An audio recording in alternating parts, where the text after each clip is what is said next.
Ano na mga ka-Go Gadgets, maghabol na rin kayo, charot. Ito si Sir, humabol din siya mag-purchase ng Insta360 X4 action camera. Kasi gabi na yan guys. So ayan, in-unbox na nga ni Sir yung Insta360 X4 and chinek niya na yung mga inclusions. Then later, papademo niya na yan.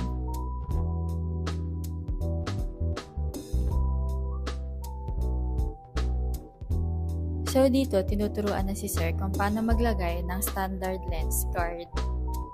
O diba, marunong na si Sir for the testing lang.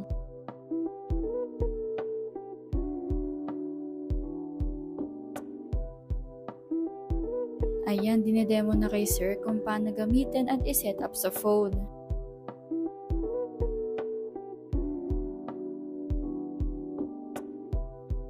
Thank you, Go Gadgets PH.